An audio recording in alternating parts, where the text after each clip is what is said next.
Puji nama Tuhan. Shalom saudara. Shalom. Sekali lagi shalom. Shalom. Selamat berjumpa kembali dalam ibadah pendalaman Alkitab kita di sore menjelang malam hari ini. Mari saat ini kita akan mempersiapkan hati dan pikiran kita untuk kita masuk dalam pujian dan penyembahan. Tapi sebelum itu, saja kita semua tundukkan kepala, kita satu dalam doa. Bapa, kami mengucap syukur untuk setiap waktu dan kesempatan yang Engkau berikan kepada kami. Kami boleh menjalani aktivitas kami dari tadi pagi hingga pada sore menjelang malam hari ini Tuhan. Kini tiba saatnya kami mempersiapkan diri kami untuk kami masuk di dalam hadirat-Mu Tuhan. Kami yakin dan percaya Tuhan, di saat kami sungguh-sungguh memuji dan menyembah-Mu, hadirat-Mu kami boleh rasakan di tengah-tengah kami, dimanapun kami berada. Dan kami juga boleh merasakan Tuhan, mujizat-Mu boleh terjadi dalam setiap kehidupan kami. Terima kasih Tuhan, terima kasih. Urapi kami dengan Roh Kudus-Mu, jamah setiap hati kami, jamah setiap pikiran kami Tuhan. Terima kasih Tuhan. Segala bentuk pekerjaan roh-roh jahat yang mencoba mengganggu ibadah kami mau ikat, kami patahkan, kami hancurkan di dalam nama Tuhan Yesus Kristus. Mari Tuhan, Engkau tutup bungkus kami dengan kuasa darah-Mu. Engkau yang melindungi ibadah kami dari awal, pertengahan hingga berakhir dengan baik. Terima kasih Tuhan, kami rindu untuk menyembah-Mu Tuhan. Terima kasih Tuhan, terima kasih. Ini saatnya kami siap untuk menyembah-Mu di dalam nama Tuhan Yesus Kristus. Haleluya. Amin.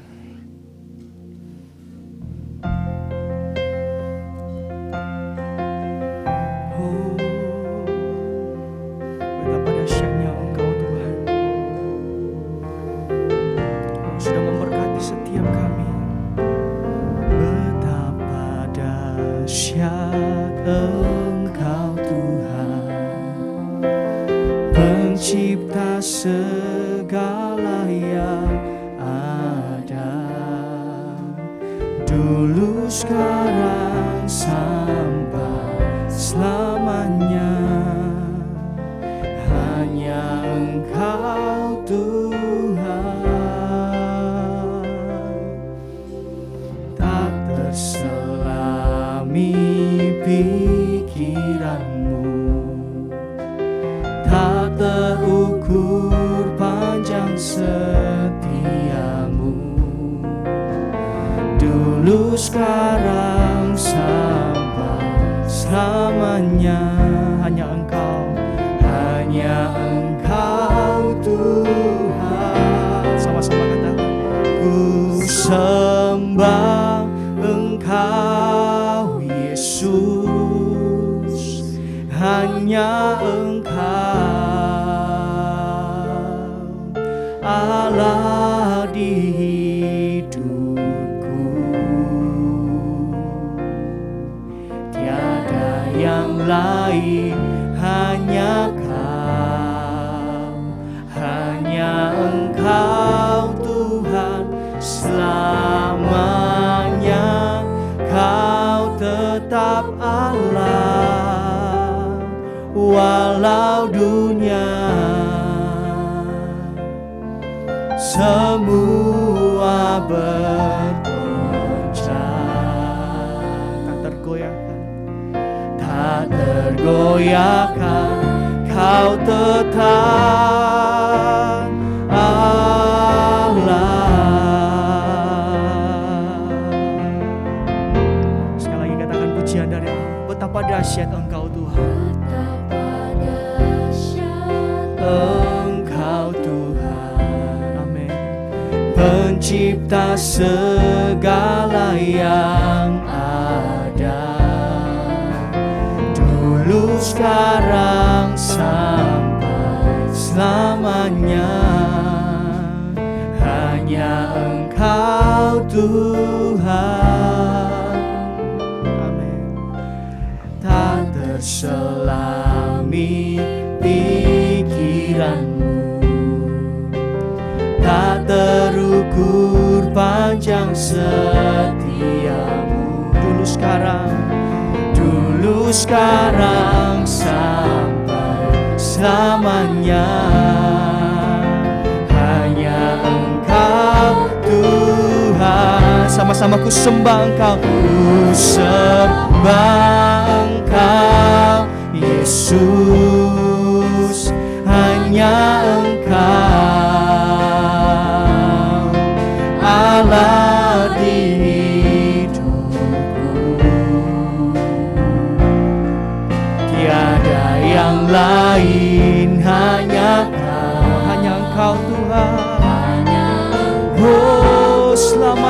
selamanya Kau tetap Allah, walau dunia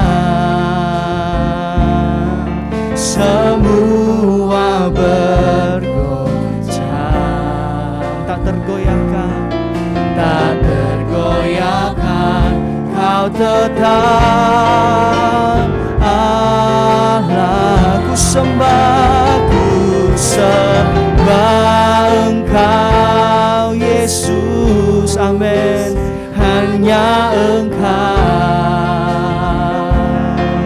Allah di hidupku, tiada yang lain, hanya Engkau Tuhan. Oh, selamanya Kau tetap Allah, walau dunia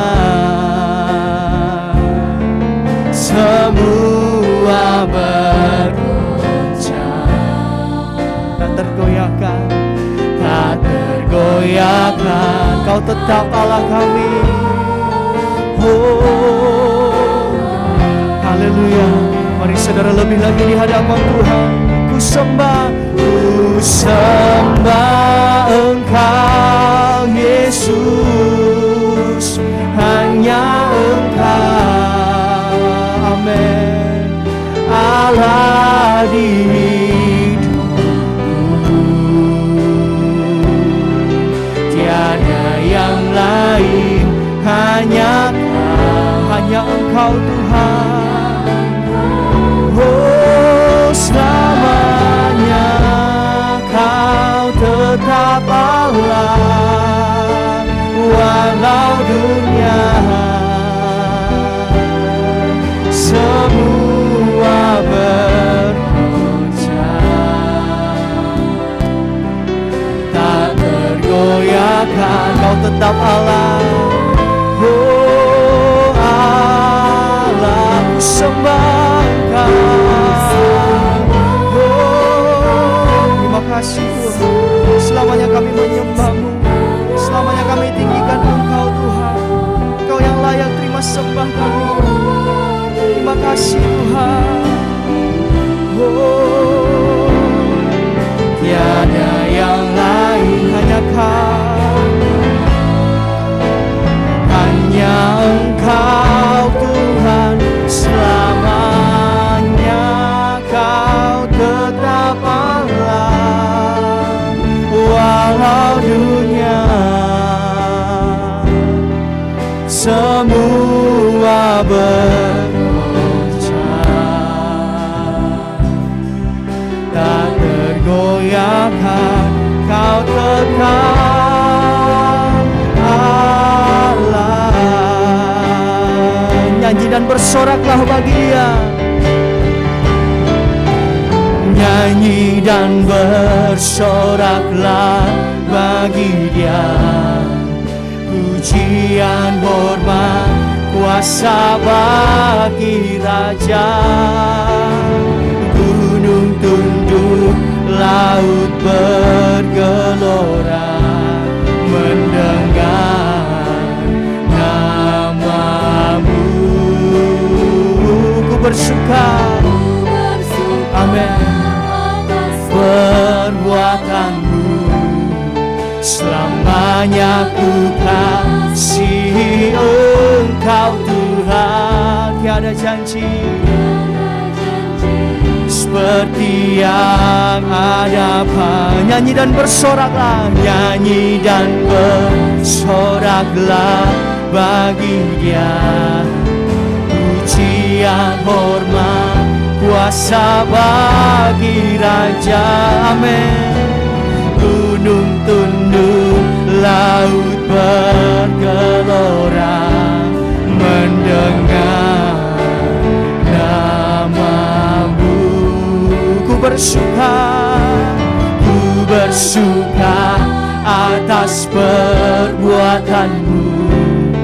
Selamanya ku kasih Engkau Tuhan. Tiada janji seperti yang ada pada. Tiada janji, tiada janji seperti yang ada pada. Tiada janji seperti yang ada padamu. Haleluya, puji nama Tuhan. Mari kita mau angkat satu nyanyian. Mujizat pertama.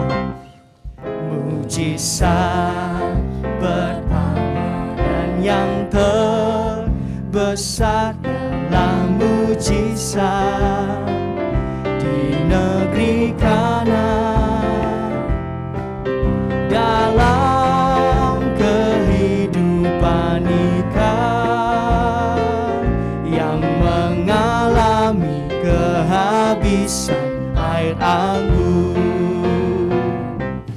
Mujizat kedua ialah mujizat di negeri Kanaan, seorang anak yang menuju kematian dibangkitkan mendapatkan kehidupan. Air anggur baru, air anggur baru Dia ciptakan. Air anggur lama dilenyapkan, tangis dan sengsara tiada lagi, diganti dengan bahagia yang sejati. Apakah kau juga mengalaminya, tangis sengsara dalam hidupmu? Terimalah sekarang firman-Nya, lakukanlah apa yang Dia telah sabdakan. Mari katakan, air anggur baru Dia ciptakan. Air anggur lama dilenyapkan, tangis dan sengsara tiada lagi, diganti dengan bahagia yang sejati. Air anggur baru Dia ciptakan. Air anggur lama dilenyapkan, tangis dan sengsara tiada lagi, diganti dengan bahagia yang sejati. Diganti dengan bahagia yang sejati.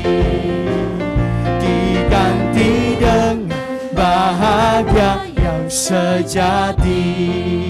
Haleluya, puji nama Tuhan. Mari tiba saatnya kita akan mendengarkan firman Tuhan. Untuk itu mari kita menyembah Dia. Kita mau angkat satu nyanyian.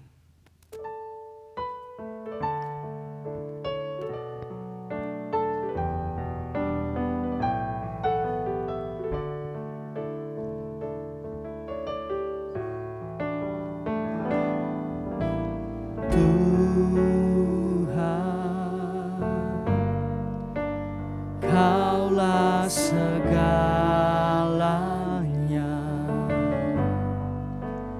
dari lubuk hatiku ku mau berkata,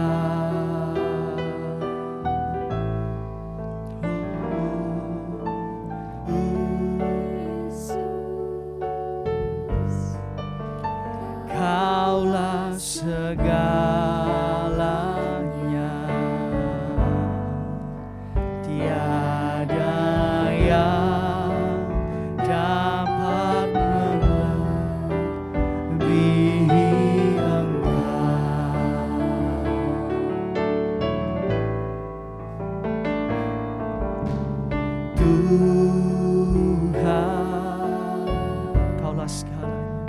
Kaulah segalanya.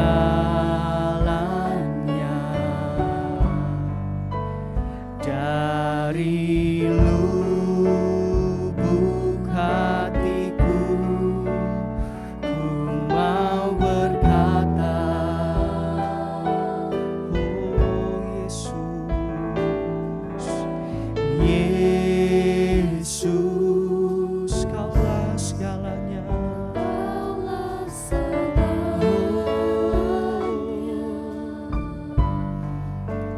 Tiada yang dapat melebihi Engkau selamanya, selamanya. Ku puji, ku sembah Yesus selamanya. Ku sanjung Kau Tuhan, nama-Mu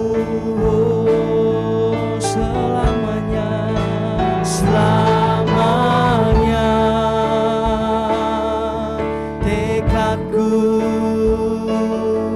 senangkan Engkau selamanya. Kaulah segalanya, Kaulah segalanya. Sekali lagi katakan, Tuhan Kaulah segalanya.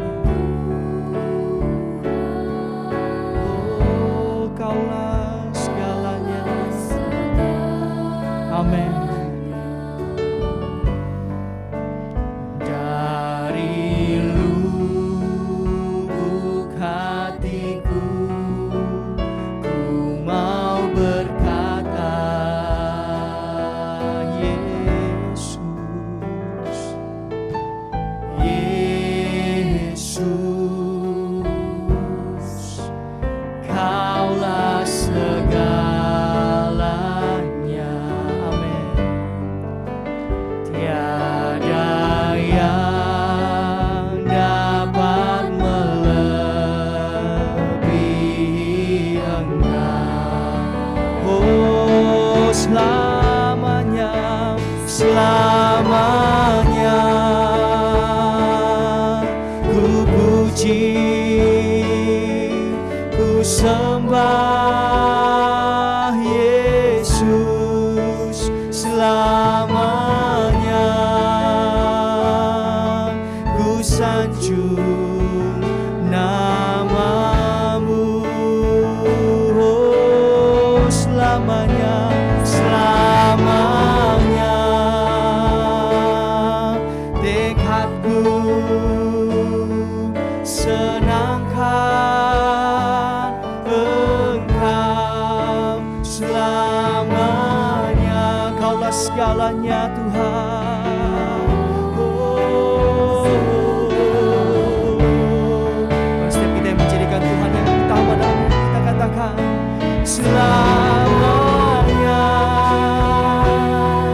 Ku puji, ku sembah, ku sembah Yesus selamanya.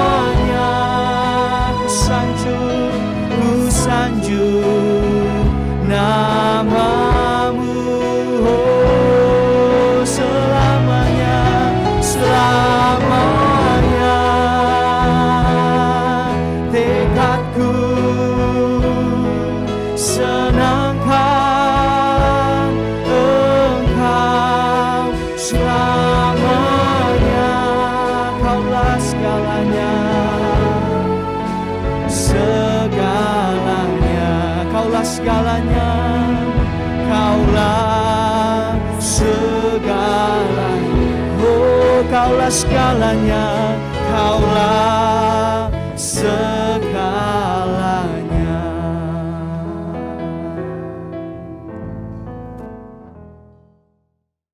Terima kasih Tuhan buat kesempatan yang baik yang Tuhan berikan pada kami hari ini. Boleh bersama-sama di dalam ibadah pendalaman Alkitab. kami boleh lagi mendengarkan firman-Mu, apa yang baik untuk kami sekalian, apa yang kami harus lakukan di hari-hari akhir zaman ini. Tuhan, Kau nyatakan, beritahukan kepada kami gereja-Mu, dan biarlah kami sebagai umat Tuhan mendengarkan dengan baik, mendengar dan taat kepada perintah-perintah-Mu Tuhan. Kiranya Roh Kudus menguasai hati dan pikiran kami. Roh Kuduslah yang bekerja di antara kami, sehingga kami boleh memahami apa yang kami dengar, dan Roh Kudus memberikan kesanggupan kepada kami untuk menjadi pelaku firman. Terima kasih Tuhan, di dalam nama Yesus Kristus. Amin. Saudara, puji Tuhan, saya sampaikan shalom kepada kita sekalian. Hari ini kita bersama-sama ada di dalam Wahyu 6 ayat 5 dan ayat yang ke-6. Terutama ayat yang ke-6. Silakan. Dan ketika anak domba itu membuka meterai yang ketiga, aku mendengar makhluk yang ketiga berkata, "Mari." Dan aku melihat, sesungguhnya ada seekor kuda hitam, dan orang yang menungganginya memegang sebuah timbangan di tangannya. Dan aku mendengar seperti ada suara di tengah-tengah keempat makhluk itu berkata, "Secupak gandum sedinar, dan 3 cupak jelai sedinar. Tetapi janganlah rusakkan minyak dan anggur itu." Hari ini kita bersama-sama akan mendengarkan tentang jangan merusak minyak dan anggur. Dikatakan secupak gandum sedinar dan 3 cupak jelai sedinar. Tetapi janganlah rusakkan minyak dan anggur. Ada 2 hal yang tidak boleh dirusakkan. Yang pertama tadi minyak, kita sudah baca. Yang kedua anggur. Minyak adalah berbicara tentang Roh Kudus. Roh Kudus ini yang ada di tengah-tengah jemaat, di tengah-tengah kita, bahkan bukan hanya ada di tengah-tengah kita, ada di dalam kita.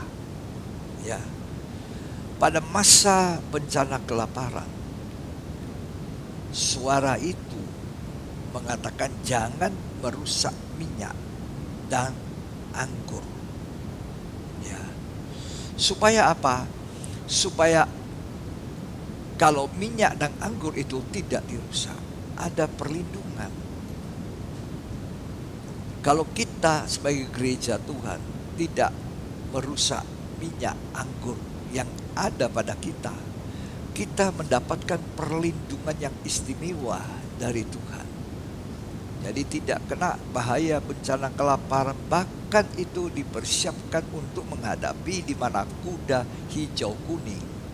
Hijau kuning itu adalah kuda yang berbicara tentang maut. Di mana-mana maut, kita baca ayat 7 dan ayat 8. Silakan.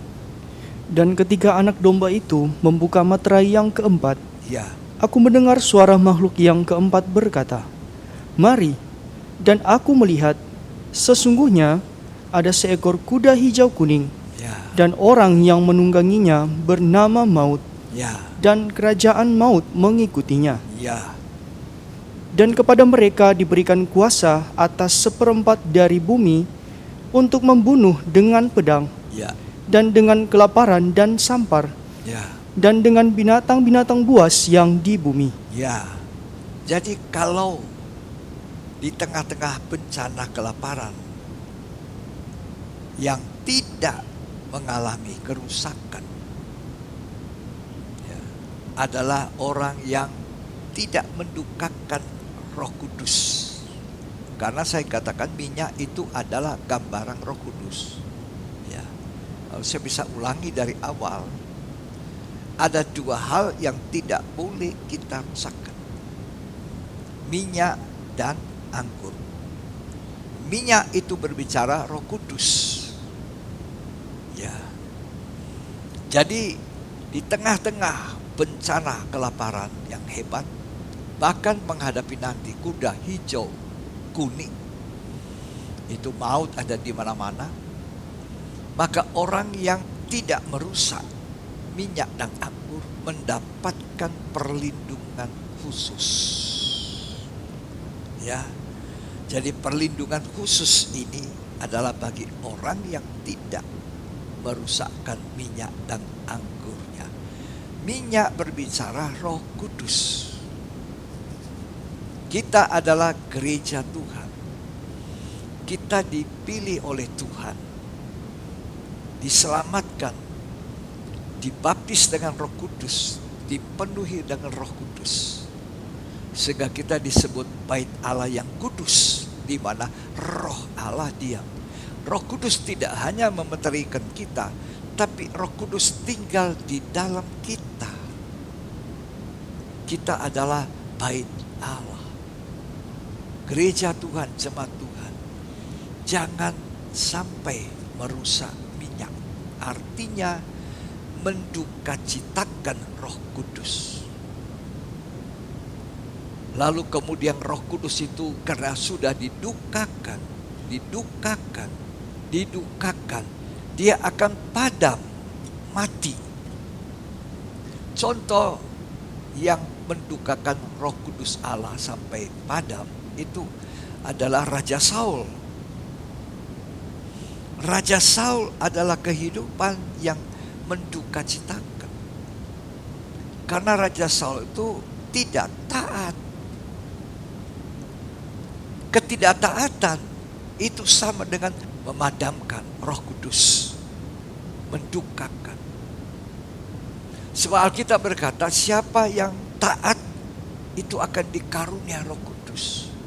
Atau Roh Kudus hanya dikaruniakan kepada orang yang taat. Nah, akibatnya Saul, Roh Kudus keluar. Kemudian pindah kepada Daud. Jadi jangan meniru Raja Saul. Hari-hari ini kita dalam suasana Pentakosta. Kita baru peringati. Bahkan saya mau katakan, kita ada di zaman akhir. Zaman akhir adalah zaman Roh Kudus. Zaman gereja. Di mana Roh Kudus tinggal di dalam kita. Sebagai penolong. Yang memimpin kita ke dalam seluruh kebenaran. Yang menginsafkan kita dari segala apa yang salah dalam kehidupan kita. Itulah sebabnya kita tidak boleh mendukakan Roh Allah. Itu merusak minyak. Ya, merusak minyak. Kita tidak boleh memadamkan api Roh Kudus seperti yang dialami oleh Saul dalam perjanjian lama. Tapi dalam perjanjian baru, Anania Safira adalah orang yang mendukakan Roh Kudus dengan mendustai Roh Kudus dengan kelakuan yang tidak benar, tidak jujur. Nah, mari kita belajar untuk memperhatikan bahwa ketaatan itu mengundang Roh Kudus turun atas kita lebih dahsyat dan kita tidak akan mendukakan, merusak minyak. Kisah Rasul pasal 5 ayat 32. Kisah Rasul 5 ayat 32. Dan kami adalah saksi dari segala sesuatu itu. Ya. Kami dan Roh Kudus yang dikaruniakan Allah kepada semua orang yang mentaati Dia. Nah, mentaati. Kalau kita tidak taat, Roh Kudus keluar. Roh Kudus didukakan. Saul tidak taat. Roh Kudus keluar. Ini merusak. Ya. Demikian juga Anania Safira.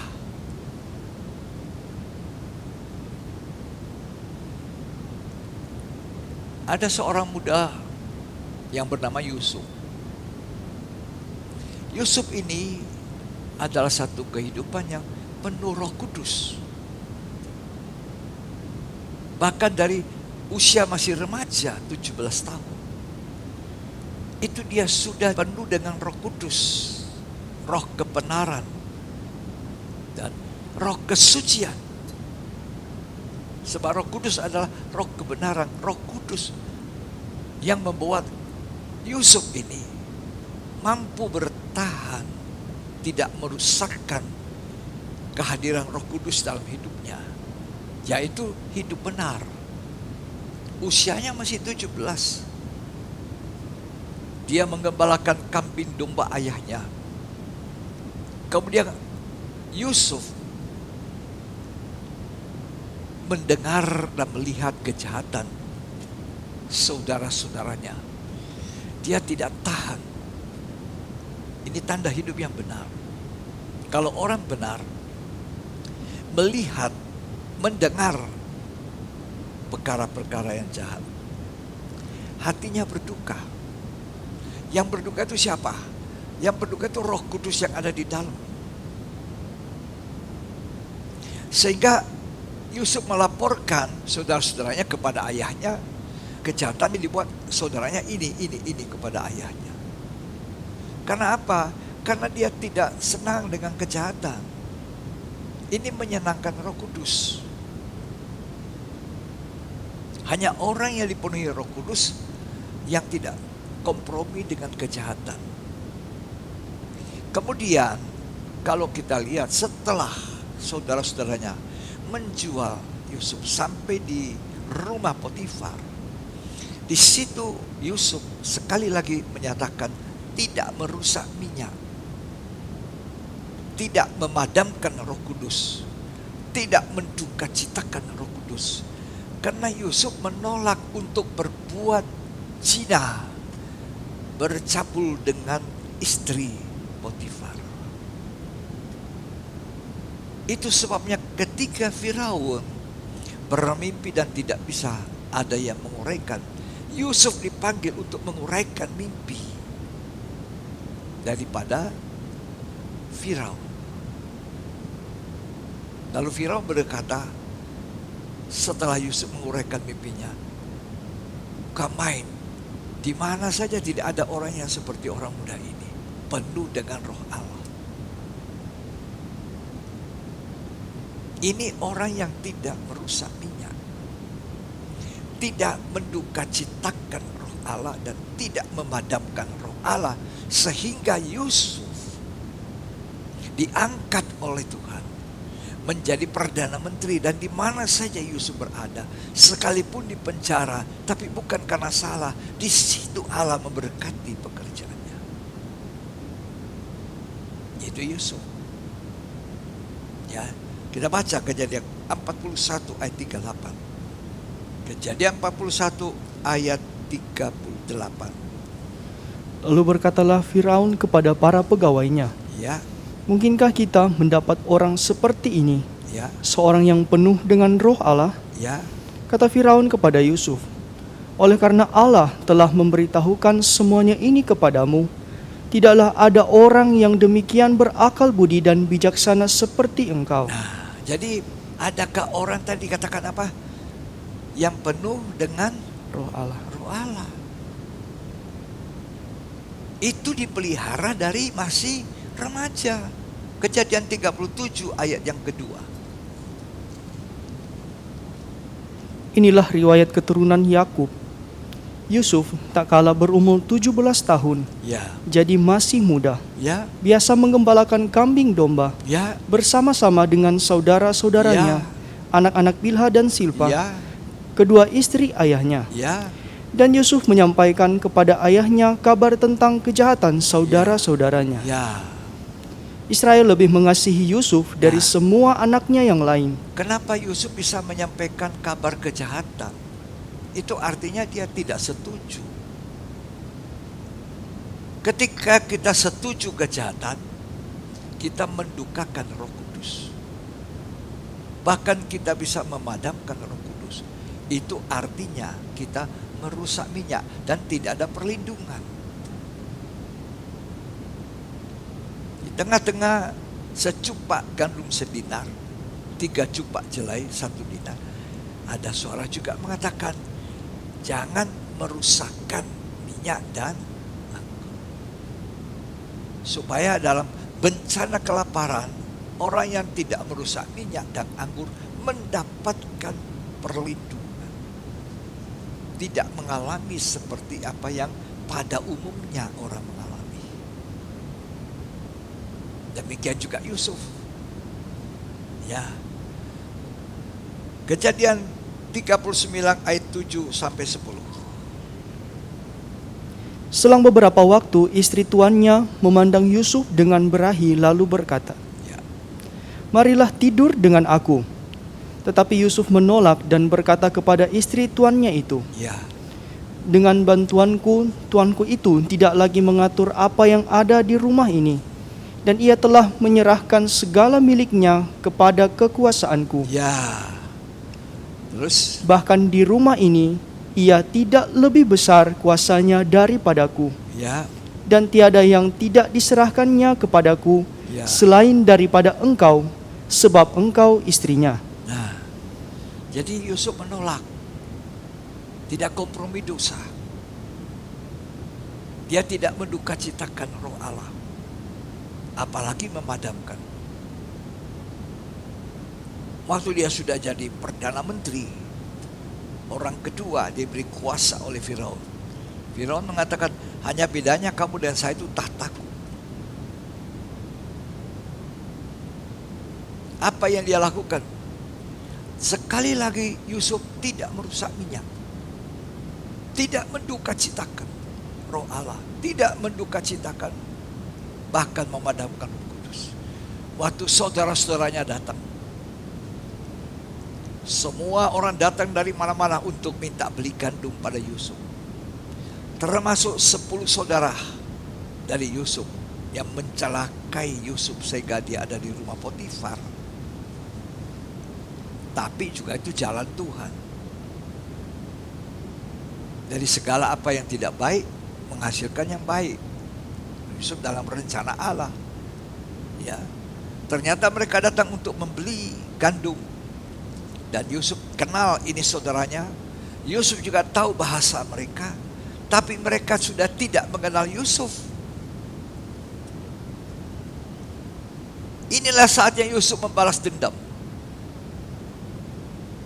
Apa susahnya? Ya, sekarang dia sudah jadi penguasa. Apa susahnya untuk balas dendam? Itu tidak dilakukan Yusuf. Yusuf tidak membalas dendam. Yusuf mempunyai kasih Allah yang luar biasa.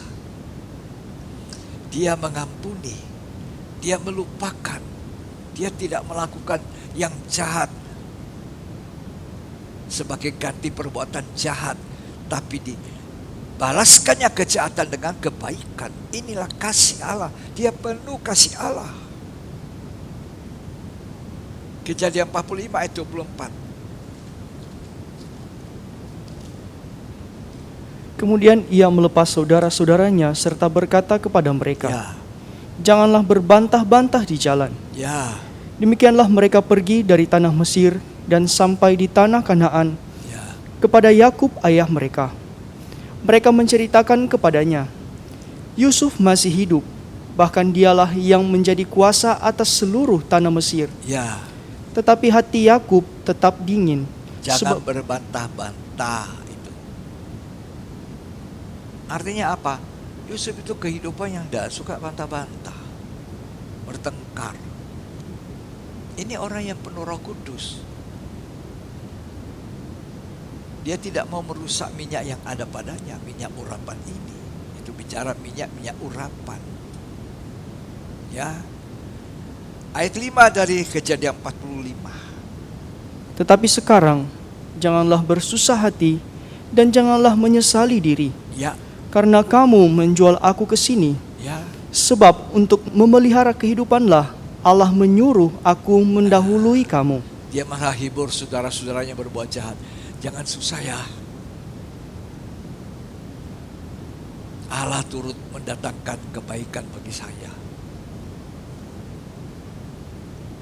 Ini orang yang tidak merusak minyaknya, tidak merusak minyak urapan, tidak merusak Roh Kudus mendukakan dengan akar kepahitan, kebencian, balas dendam, ya, dengan setuju kejahatan, dengan berbuat cabul, berzina dengan istrinya. Potifar, itu tidak dilakukan. Dan Tuhan berjanji untuk memberikan perlindungan khusus bagi orang-orang seperti ini. Dan itu terjadi juga dengan kita. Kalau kita adalah kehidupan yang menjaga, tidak memadamkan Roh Kudus, tidak mendukacitakan Roh Kudus, kita adalah orang yang seperti tidak merusak minyak. Minyak apa? Minyak urapan Tuhan yang sudah mengurapi kita. Tuhan pelihara. Ada bencana lapar, Tuhan pelihara kita. Ada bahaya maut, Tuhan menghindarkan kita. Kita ada di masa gereja, zaman akhir, zaman Roh Kudus. Ya. Ada lagi satu, namanya Abigail. Abigail ini hidup bijaksana. Kenapa dia bisa hidup bijak? Sesuai dengan namanya dikatakan Abigail itu bijak. Perempuan yang cantik dan bijak. Kenapa dia bisa hidup bijak? Orang yang bijak itu, dia tidak mau mendukakan Roh Allah. Tidak mau mematikan Roh Allah. Inilah orang-orang yang dilindungi, diberkati, dipelihara Tuhan. Sama seperti 5 gadis bijaksana. Ini orang yang tidak mau membuat nanti pelitanya padam karena Roh Kudus sudah tidak ada. Hidupnya tidak lagi bisa jadi terang. Tidak bisa jadi kesaksian. Kalau Roh Kudus diambil dari kita atau kita memadamkan Roh Kudus itu dengan lebih dahulu mendukacitakan, maka kita tidak bisa jadi saksi, tidak bisa jadi terang.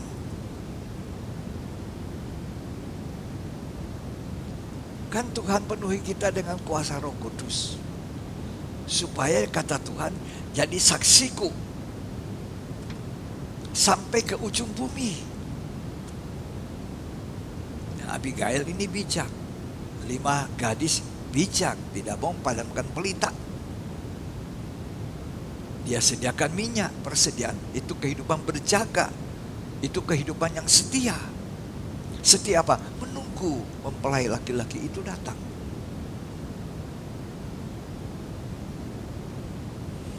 Dalam pengajaran tabernakel, di mana kitab Keluaran pasal 25, pada saat Musa diperintahkan bersama bangsa Israel untuk membangun bait Allah atau tabernakel atau tempat kediaman Allah. Karena sejak jatuhnya manusia diusir dari Taman Eden. Maka Allah selalu ingin berada di tengah-tengah umat.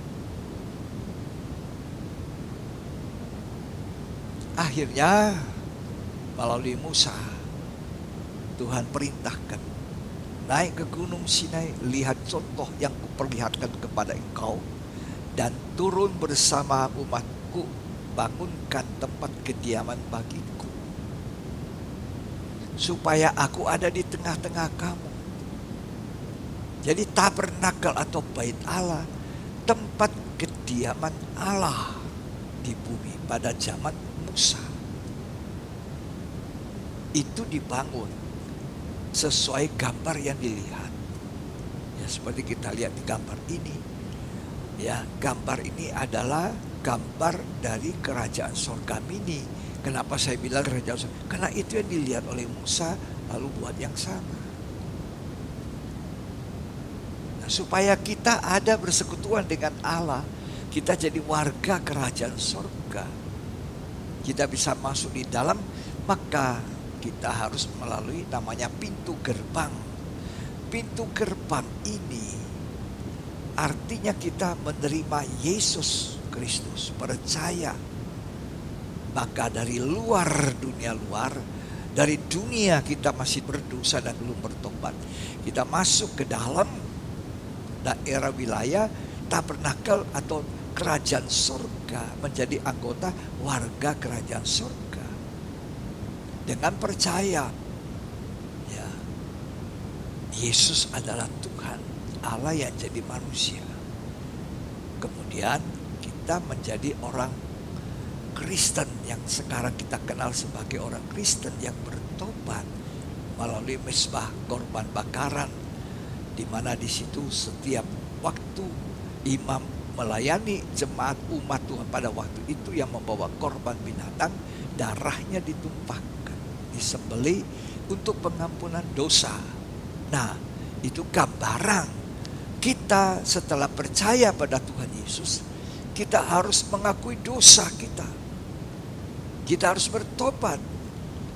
Jangan hanya jadi orang Kristen, beragama Kristen, tapi kita harus lanjut kehidupan bertobat itu, meninggalkan dosa, mengakui, menyesali, ya, dan meninggalkannya.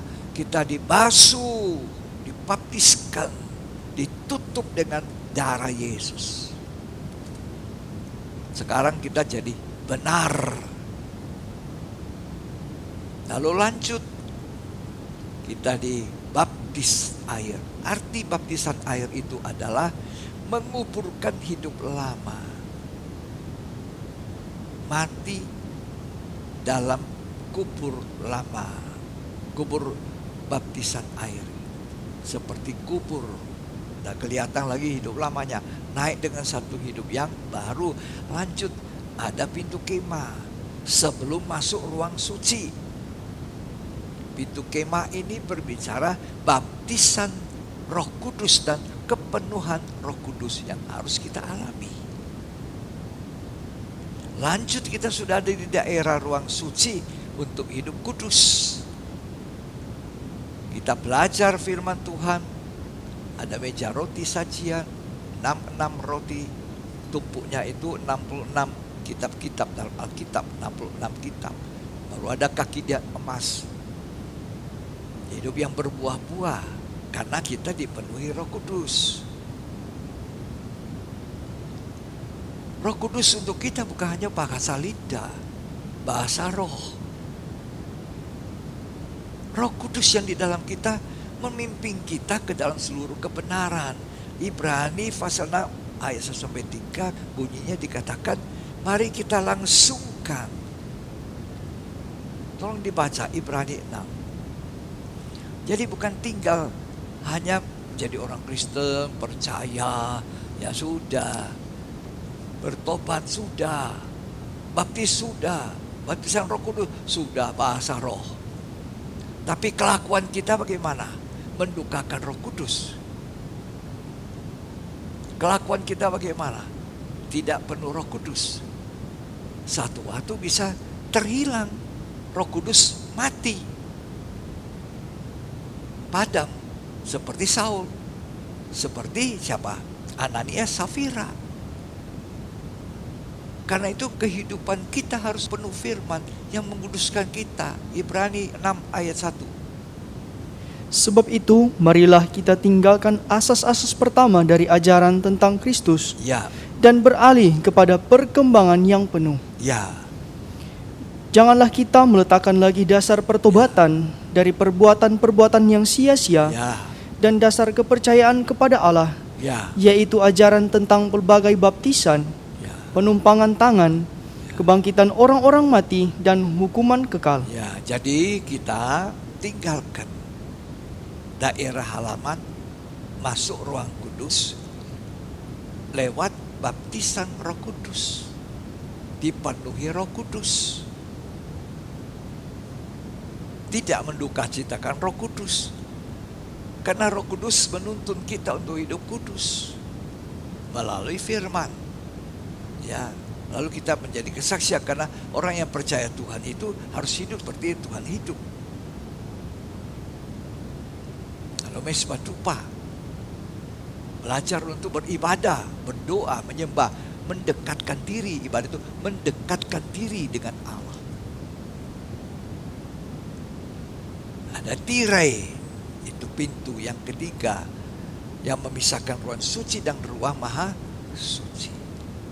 Ya, jadi tabernakel ini buat saya adalah seperti kerajaan surga mini, karena itu yang dilihat oleh Musa, baru dibangun seperti gambar Injil ini. Tempat kediaman Allah. Di mana Allah bertahta? Di ruang maha suci. Kita gereja Tuhan, tubuh Kristus, tabernakel Allah. Ada ruang maha sucinya di dalam kita? Ada. Di mana? Di hati ini. Ini harus dijaga. Inilah tahtanya Allah. Allah berdiam di dalam kita. Ya, jangan didukakan. Jangan dipadamkan.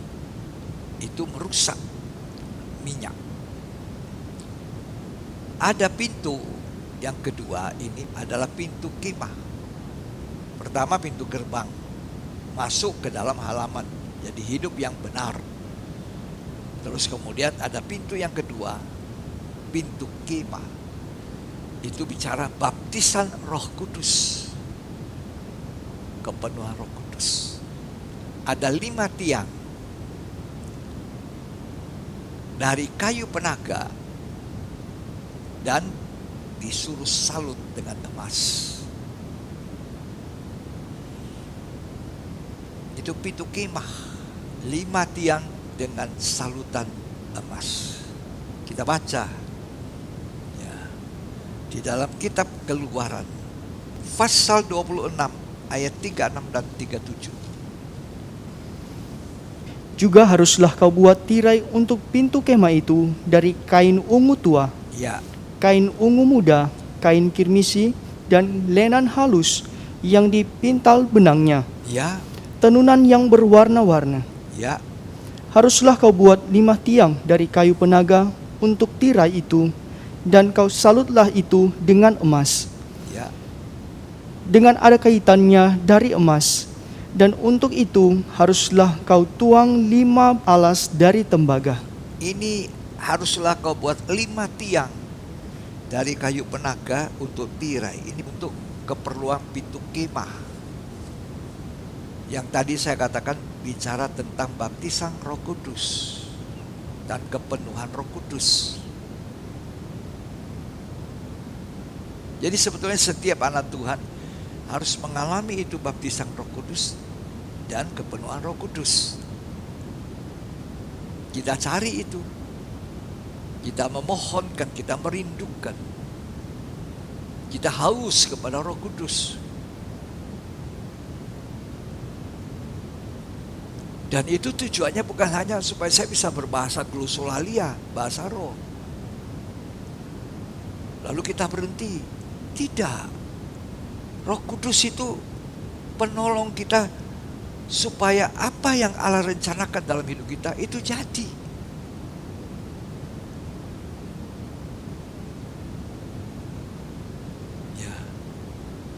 Pintu kemah ini dengan 5 tiang tadi. Ya, 5 tiang dari kayu disalut emas. 5 tiang. 5 tiang ini ya dari kayu itu, kayu penaga itu gambaran daripada manusia kita ini, daging. Manusia yang kedagingan, daging. Tapi setelah kita disalut dengan emas, keilahian, disalut dengan Roh Kudus, maka manusia daging kita ini tidak kelihatan seharusnya. Itulah orang yang dibaptis dipenuhi Roh Kudus. Dia melangkah lebih jauh, seperti tadi Ibrani mengatakan, melangsungkan hidupnya dengan Tuhan. Sudah tidak hidup seperti kemauan dagingnya. Dia sudah hidup dipimpin Roh Kudus, berjalan dengan Roh Kudus.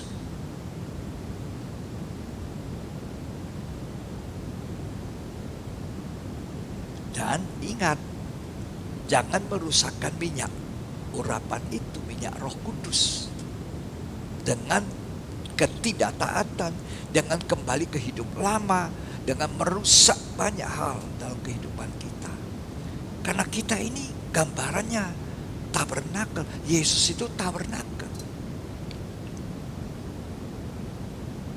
Aku di dalam Bapa, Bapa di dalam aku, kata Yesus. Tabernakel. Kita tabernakel. Yesus saja tabernakel. Kita tabernakel. Kita harus jaga kehidupan ini untuk tetap disalut dengan keilahian, sifat ilahi.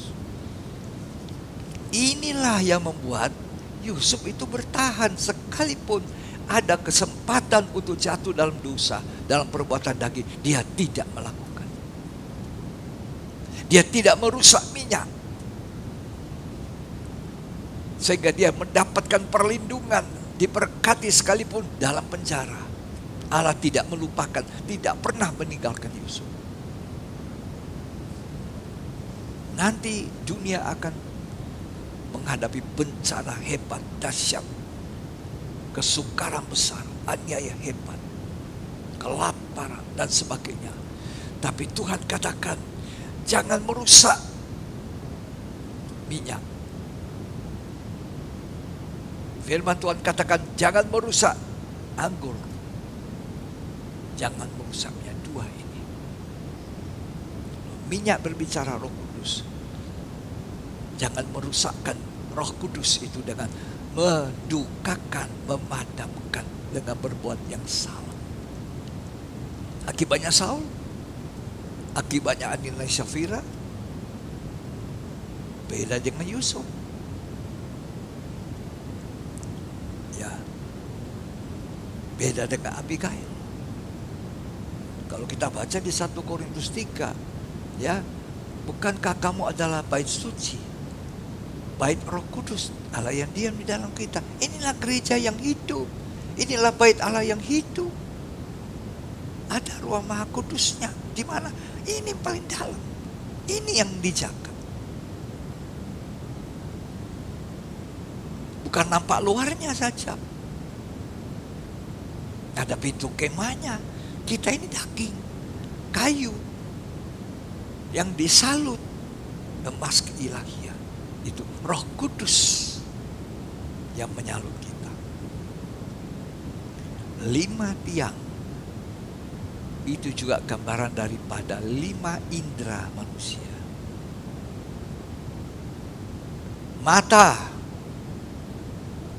Mata ini bisa menjatuhkan manusia.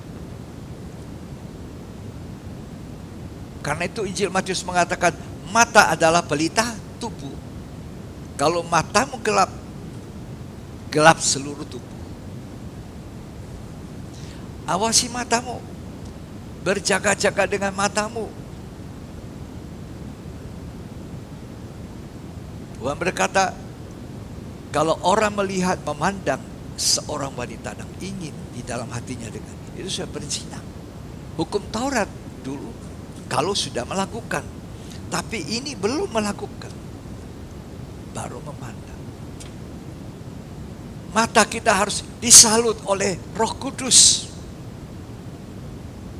supaya yang kita pandang hanya Allah itu, Tuhan di dalam penyembahan.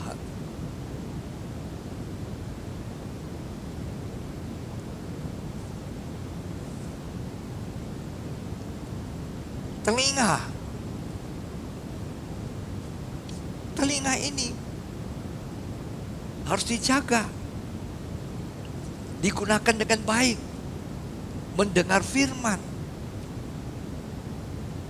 dipakai mendengar firman, jangan mendengar hal-hal yang tidak benar. Telinga kita ini sukanya mendengar hal-hal yang tidak baik. Ya. Tapi Tuhan katakan supaya mata telinga kita ini mendengar hal yang baik. Mendengar apa? Firman, lalu mengerti, memperhatikan firman. Jangan kita lebih suka dengar hal-hal yang lain daripada mendengar firman. Atau kita suka dengar cerita kejahatan, apa dan sebagainya, atau kebohongan. Itu merusak minyak. Mata, telinga, hidung, Ya. Kemudian apa lagi? Lidah. Hidung ini.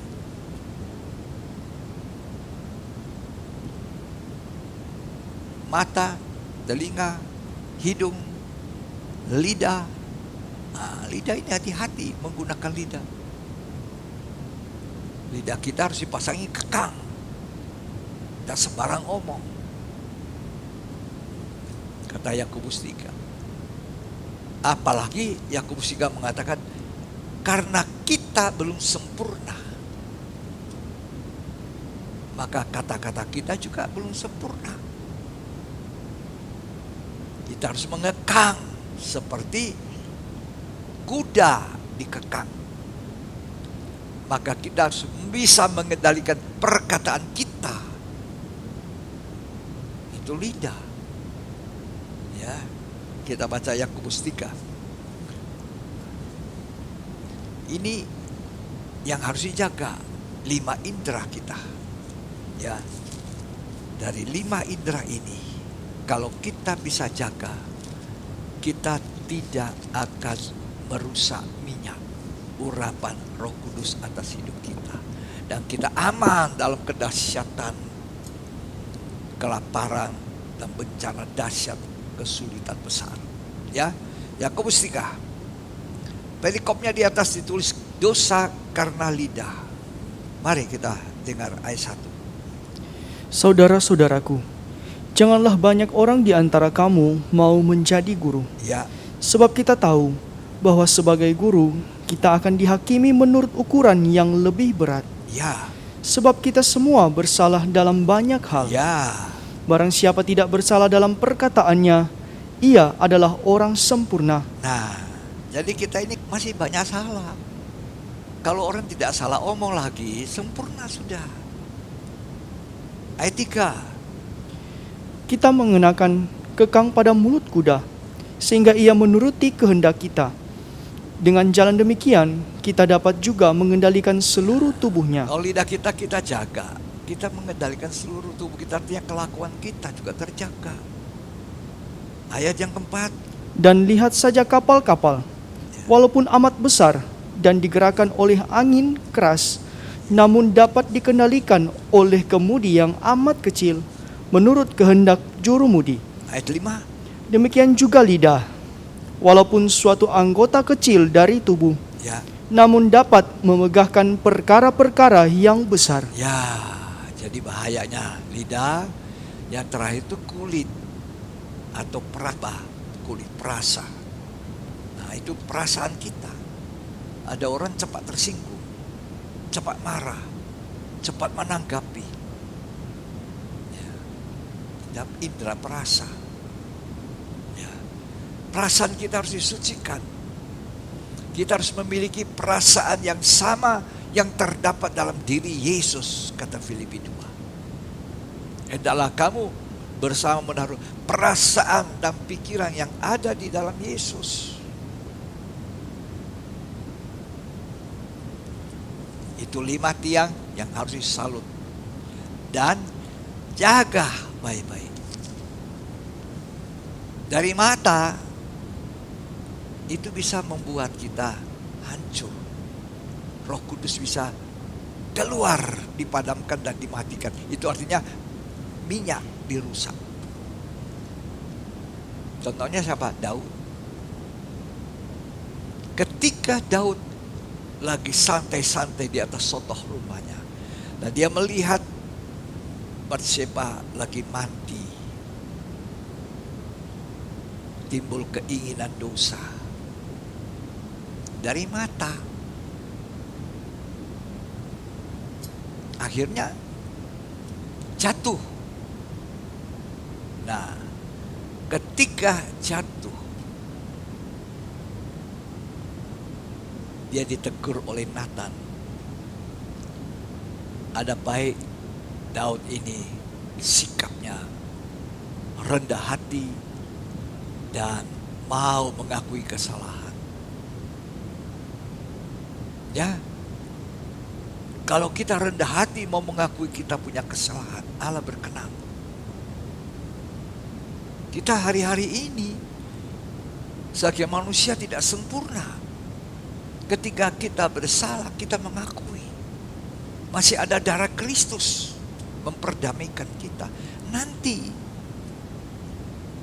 kalau damai sejahtera sudah diambil, gak ada lagi korban darah Yesus yang korban pendamaian itu. Hari ini kita akui, dan Daud mengakui. Dan apa yang diucapkan oleh Daud nomor 1. Jangan ambil rohmu, baharui aku, berikan hati yang teguh, supaya aku bisa menceritakan pengalamanku ini kepada orang banyak, supaya mereka jangan jatuh. Ya, itu nomor 1 yang dia serukan. Tuhan, jangan ambil rohmu.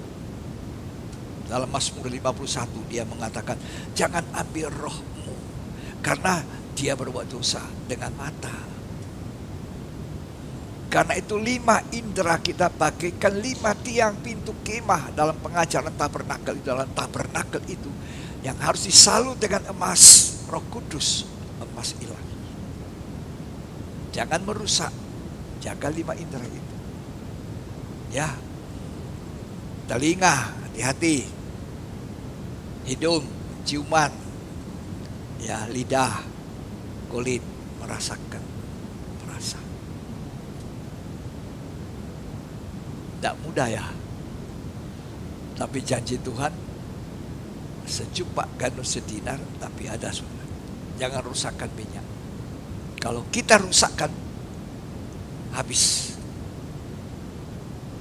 Tapi kalau kita bisa jaga, tidak rusak, kita tidak menduka citakan, seperti Yusuf, luar biasa. Allah memberikan satu perlindungan kepada kita. Allah pelihara. Yang kedua, anggur. Anggur itu berbicara satu kesukaan.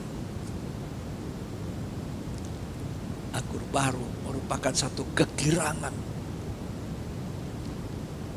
Anggur baru yang diciptakan Tuhan di negeri Kana dalam pesta nikah, di mana orang yang berpesta nikah itu sudah hampir habis anggur. Dan Yesus merubah air biasa jadi anggur. Dan Yesus merubah sekaligus tempayang yang dipakai untuk membasuh kaki menjadi tempat anggur yang manis untuk diminum, dicedok. Itu berbicara satu kegembiraan, satu sukacita, satu kemanisan. Kalau kita mengalami keubahan hidup, kita berubah dari sifat-sifat kita yang kasar, sifat-sifat kita yang tidak baik, sifat-sifat kita yang sombong, tidak bisa ditegur, tidak bisa diajar, tidak bisa diberitahu. Itu satu sukacita. Atau kita bisa menolak dosa. Ada rasa satu sukacita.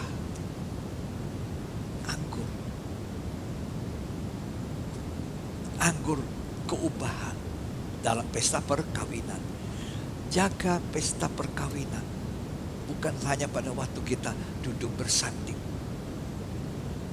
Pernikahan kita terus harus dijaga.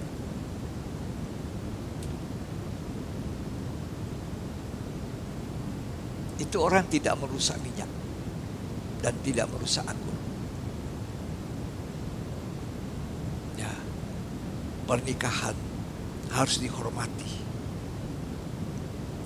Tempat tidur harus dihormati. Ya, dikatakan tidak ada orang membawa pelita lalu dibawa tempat tidur. Ada pelitanya, kata Injil Lukas. Pelita kaki Dian itu harus ditaruh di kaki dia, bersinar, memberi terang. Tempat tidur itu bicara nikah. yang di zaman akhir ini orang akan hidup seperti zamannya Nuh. Rusak banyak pernikahan, kawin mengawin, makan dan minum, keinginan mata menguasai manusia, keangkuhan hidup, keinginan daging. Itu isinya dunia. Makanya tempat tidur itu bicara pernikahan. Jangan pelitanya ditaruh di bawah, padam.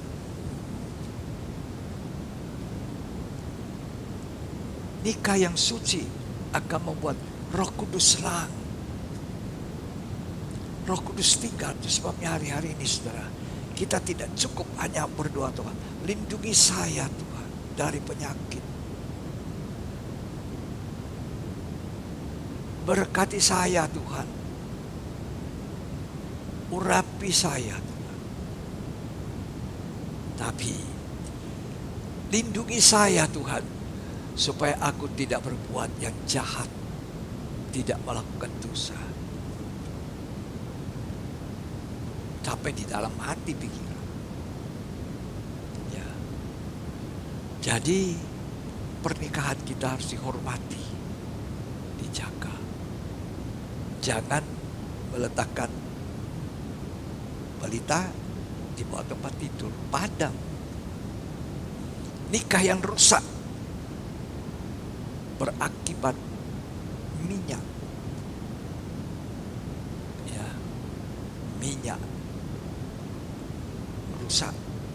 Apalagi anggur, sukacita, kesenangan, keharmonisan, kebahagiaan habis.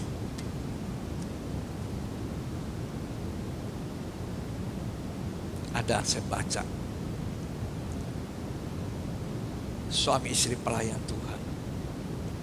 Satu waktu suaminya jatuh dalam dosa.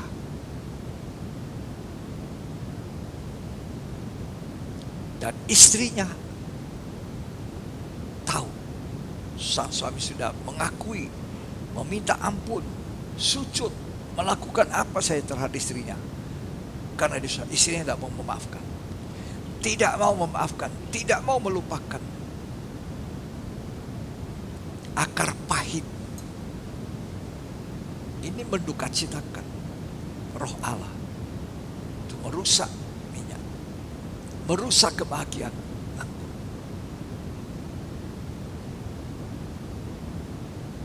Akhirnya sang suami juga tidak ada daya lagi. Istri tetap akar pahit. Akar pahit. Dan istri ini akhirnya meninggal dunia. Apa dia selamat?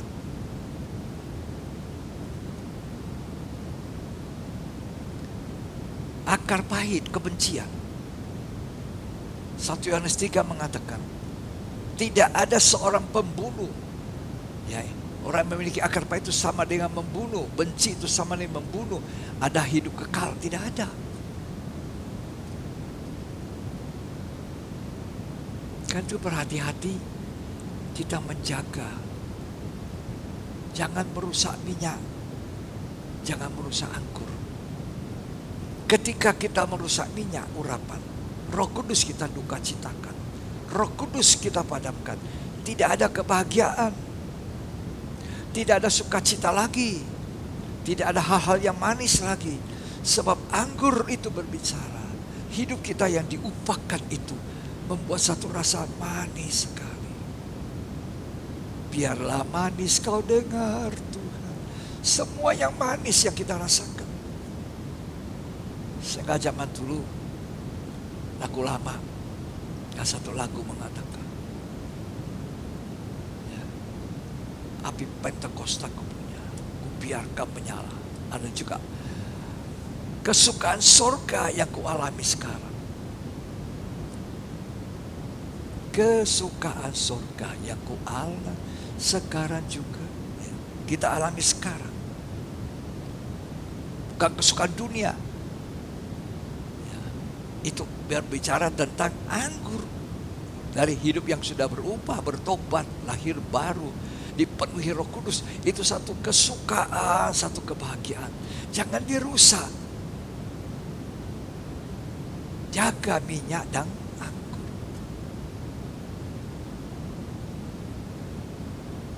Di tengah-tengah situasi yang mungkin sudah tidak bagus sekarang ini, ya, di tengah-tengah kesulitan, dan itu akan jadi bencana kelaparan, sengsara, aniaya besar. Kita disingkirkan Tuhan.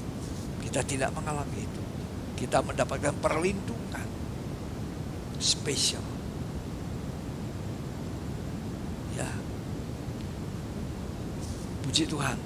Semoga kita semua bisa paham dari apa yang saya sampaikan secara sederhana.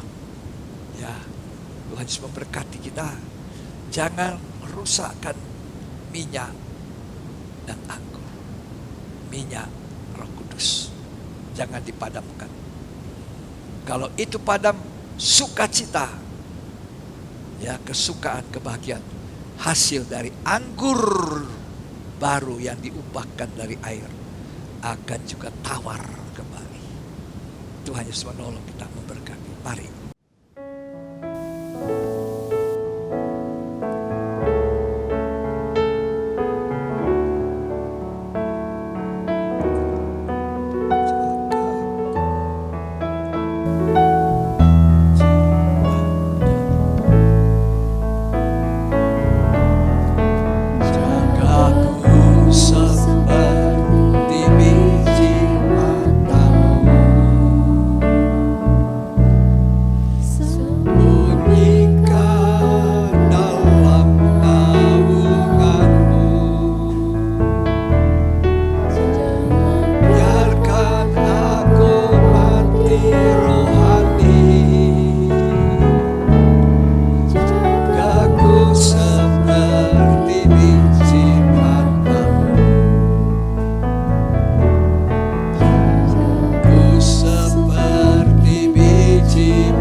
Biar kita juga menjaga dengan baik 5 indera kita ini. Pintu masuknya dosa ada di 5 indera. Setan tahu. Setan tahu 5 indera pintu masuk dosa.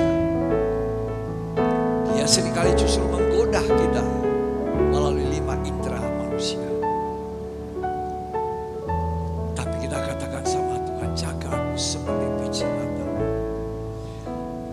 mana aku berbuat dosa, Tuhan. Dengan mata, dengan telinga, dengan lidahku. Biar aku tetap hidup menjaga Roh Kudus yang berdiam di dalam aku. Tidak aku duka citakan. Biarkan aku mati rohani. Jagaku seperti biji matamu. Jagaku seperti biji matamu. Jagaku seperti biji matamu. Haleluya, haleluya. Ini adalah permohonan kami, Tuhan. Jangan biarkan aku mati rohani. Jagaku seperti biji matamu. Terima kasih, Tuhan. Kami serahkan hidup kami. Kami tidak mau mendukakan Roh Allah. Tidak mau membuat mati Roh Allah. Tidak mau kami merusakkan anggur kebahagiaan, hasil daripada keubahan hidup ketika kami awal berjumpa dengan Tuhan. Kami bertobat, kami dilahirkan baru. Kami mau menjaga agar kasih kami tetap kepadamu, Tuhan. Biarlah Tuhan kami jaga baik-baik 5 indera kami ini yang merupakan masuknya dosa. Tapi juga 5 indera kami yang merupakan Roh Kudus yang menyaluti kami.